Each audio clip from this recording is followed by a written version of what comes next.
Hi. I hope yesterday you saw my review on the new Cosmic Brushes Neutrals palette. And of course, I got the twin. I mean, you know that. So today we're talking about Cooltrals. Before we talk about the swatches, let's peek inside. In my opinion, this palette, different to her other palettes, actually can be divided into two color stories. If you cover these two bottom rows, you have a very purple leaning, pinky leaning, cool toned color story, more for the neutral lovers. And if you cover the first two rows, you have a very blue ice color story. And actually, I didn't really plan to do this, but I focused my first look on the two rows here on the top, and the second look, the one I'm wearing right now, is made with the bottom rows. So that was an accident. I didn't plan this, but then I just realized how you can divide this palette up into those color stories, which in my opinion, you were never able to really do with her other palettes. Like, it was not that visible as it is in this palette. Is it something bad? Absolutely not. Now let's talk about the swatches. I said it in the neutrals video and I say it here again with the Cooltrals.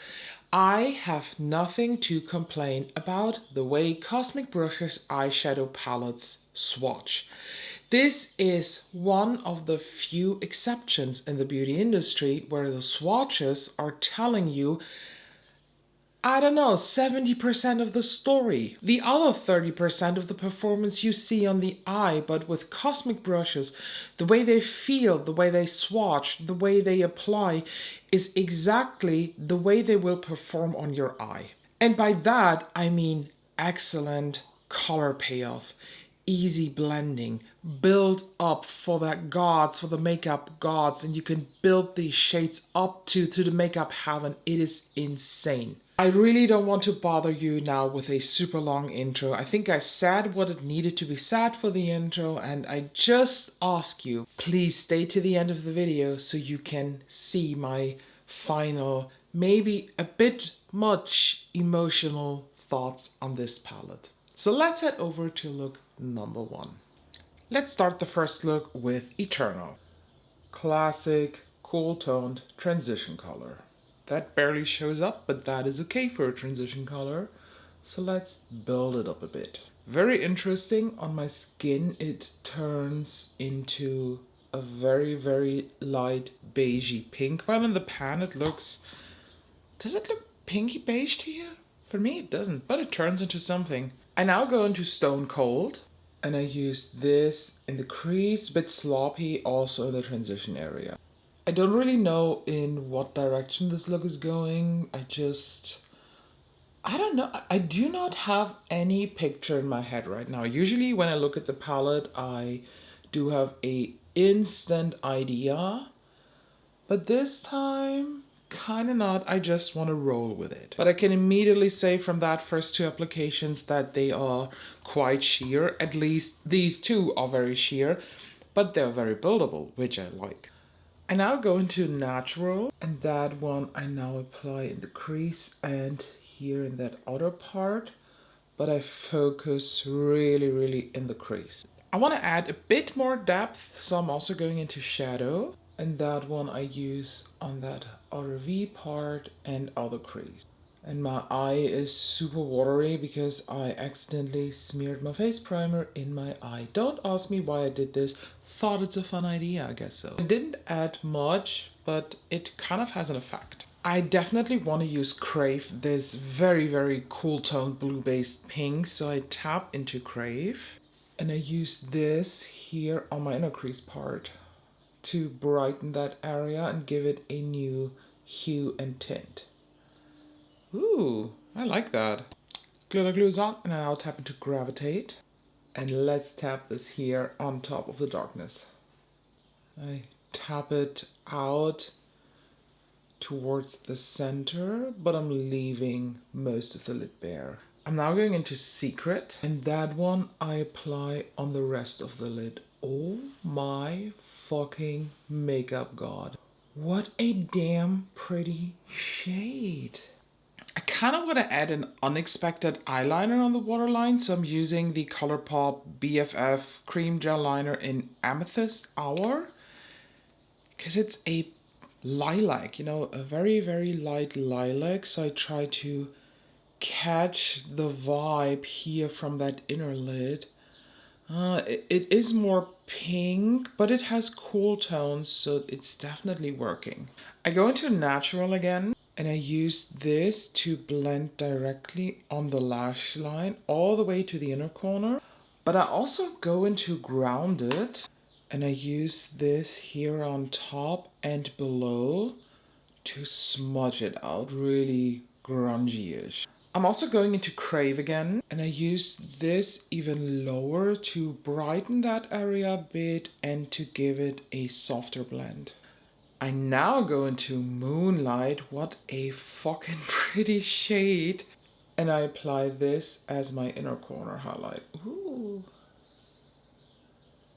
Definitely not a translucent based silver. This is a silver based silver. So there is pigment, there is punch, there's zhish. And I don't know about you, but over here I love the zhish. And here we have now the finished look. On the lips I used the MAC Night Moth lip liner, very, very softly applied and then blended in. And I topped it off with the Givenchy La Rouge, whatever balm intermediate in the shade 10. My immediate thoughts, my immediate first impression is that I will fall in love with this palette, and then we get married, we buy a house, and we will live happily ever after. So I hope that this feeling stays on until look number 2. So let's head over to that one. Look number 2, I start right away with the shade Cooltrals. And Cooltrals is going to be my transition color today. I now tap into the shade Midnight. That one I very roughly apply on the outside of my lid. And then I just, with the same brush but no new product, I blend it a bit, blend it in the crease, but it looks quite messy at this point. Now I go into Intuition, and that one I start to blend in the crease, bringing it inwards. And then I also blend it outwards on top of that Midnight shade. The thing with that lower half of the palette is that I want to use all of the shimmers here. I want to use Affinity, Tempting, Reveal, Magnetic, and I also want to use Eclipse, this beautiful galaxy looking like shade, but I think Eclipse will not look good in this look, so give me time to make my choices here. Decisions were made, tears were falling, I was crying, I was screaming, I was arguing hard with this palette, but I decided to go with, you know what, okay, I start with the shade Tempting because this is, it looks so delicious. I really need to use that shade. And I start with that shade here in the center. But I'm leaving bare the darkest part here on the outside and the most inner third. I now go into Magnetic. That one I tap here on the most outer part. Don't worry, there is going to be a blend. It will not stay weird like this. And now I go into Affinity. And that one goes on the rest of the lid, here on that inner part. And now I use one of the blending brushes, and I just go through the crease again, but with no additional product. Honestly, I don't like the way my upper lid looks. There is a bit of depth missing in my opinion, so I do incorporate now the shade Shadow again. On the outer part, mainly I focus it like here, and then I blend the rest inwards. I am just a depth and contrast girl. So for liner, I pulled out a liner that I haven't used, I think, in a year. The Rare Beauty liners. And I think that I haven't pulled them out in such a long time says a lot about them. I probably should go through this liner jar and declutter some of those. Well, future Ella will do this. But I never said in what future. So I use this now to line the waterline, and I line it quite sloppy and apply it on the skin too. By the way, am I the only one? When these came out, I saw so many videos of people who were showcasing these and then they twist them up all the way, and these are not retractable pants. So once you twist, you cannot twist them back in, and it was kind of sad, kind of hilarious to see how people were like, fuck. So I now go into Midnight again, and I smudge this here close to the lash line and pick up some of the black liner with this and just mix it, match it, and blend it and step my eye. I now tap into Attract. I use this to blend that out. And I also lighten it a bit. Next up, I go into the shade Reveal. It's one of those shifty, transparent shades that then turn into a blue. Delicious. And I apply this on my inner corner and a bit on the lower lash line, and as always, a bit in the crease. And if you're wondering why mine looks quite intense here, I actually built that up now with 3 layers. And here we have now the finished look. On my lips, I'm wearing the, I wanted to say Lisa Aldrich, but this is the Charlotte Tilbury lip cheat in the shade Iconic Nude. I lined the lips and then I feathered them in a bit.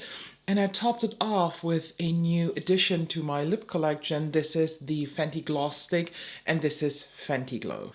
I am struggling a bit with sorting my thoughts here and giving you my opinion without giving you a feeling that I am exaggerating something. Let me take in some help of this palette. If you are following me for longer than just a day or two or a week, and you have seen my Elemis series, which by the way I'm going to do this year too, you have seen that I ranked my eyeshadow palettes, and the winner of 2023 is actually Winter Wonderland. One of the best palettes I have ever seen. The only palette in my collection that has a 10 out of 10 in quality, 10 out of 10 in color story, and a 10 out of 10 in personal excitement. And I remember that quite a big critique of this palette amongst reviews was that this is too intense. This is, yes, this is blue, this is winter, this is ice, but it is too saturated. It is too much. It is just too over the top. What I personally love, but I understand that actually. And I have the feeling that Cosmic Brushes sat down and they were like, let's take Winter Wonderland, turn down the saturation, and add grace. And here we have Cooltrals. Honestly, personal excitement, 10 out of 10. Color story, 10 out of fucking 10. And quality, while I gave the neutrals a 9 out of 10, this is a 10 out of 10. There is just something with Cosmic Brushes and more cool toned or in general blue and purple leaning eyeshadows that is just better in quality than her warmer shades. I don't know what exactly that is. Has it something to do with pigmentation? Has it something to do with ingredients? I don't know. I'm not that deep into ingredient science. But this is the second palette now in my collection, aside from Winter Wonderland, that I rate with a 10 out of 10 in every category, and that scores a perfect 10, and therefore is currently sharing the first place with the Winter Wonderland. Does that mean that I will rank this as #1 palette of 2024? Of course not. Things can still happen. And just because it has in plain numbers a 10 out of 10, it doesn't have to be my favorite palette of this year or of my collection in general. I just like to quantify quality. It's a thing. It's just for me a thing. To me, the composition of this palette, the mix of the blues with the purples, with the neutrals, with the pink, with these more purple leaning shimmers, with these multi-chromes in here, is just so perfectly executed. From the bottom of my heart, wow. When I first saw the first reviews of people saying that Cooltrals is just a different version of Winter Wonderland, and looking at the pictures, I was like, I don't agree, but now that I used it, I do agree. This is less saturated. This is for those people who were afraid of Winter Wonderland. Maybe they are afraid of blue eyeshadow. Not gonna lie, blue is a very intimidating color. Every primary color is very intimidating when you try to incorporate this in a monochromatic look. Not so much as a pop, but honestly, who needs a 20 pan palette of pops? You want to do full on looks if you commit to a palette like this. And this now is a version of this that makes it for people who are afraid of this specific color story super easy to learn and to fall in love with this, because you do not have to do it like me. You do not have to do the monochromatic vibes. You can totally stay in the more neutral colors and then just use maybe Hidden for the crease. Use the shade Attract all over the lid and top it off with Reveal. Top it off with Moonlight in a very, very light wash of this color so that you have a bluish base, but then you have this beautiful shimmer on top. Oh boy, oh boy, I cannot tell you. I have feelings for this palette, and I said it after my first look that I think I will marry this palette and we will live happily ever after. And honestly, I think the relationship between me and this palette should be written down in a romance book. Like, not dark romance. We're not toxic for each other. We will do good things. We will, like, a good old romance, a good romantic movie with happy ending, and we do not have like a complicated storyline. We will. I think you get it. I think you know what I mean. I was already excited, or like more excited for the Cooltrals than I was for the neutrals. But using this now, and even though it's only been 2 looks, but I used nearly every single shade in these 2 looks. The only shades that I didn't use were Eclipse, Slate, and that's it. Only Eclipse and Slate I haven't used. Did I? Yes, I did. Yes. Have I used Hidden? Not too sure. I have nothing to criticize. Honestly, absolutely nothing.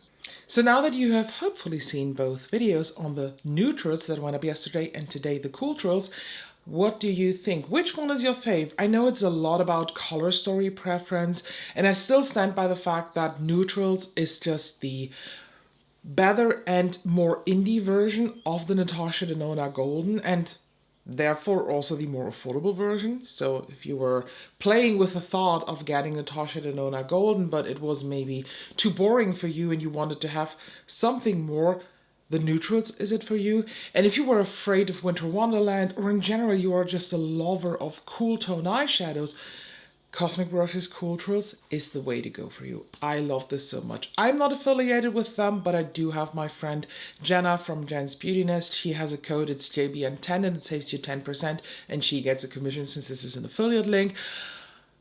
I hope that at some point here in this channel, I can say that about me, because every palette from Cosmic Brushes, aside from that pastel one, I haven't tried that, and I also do not have the rose palette, so I cannot say about these, but the ones that I have tried are just fucking bangers.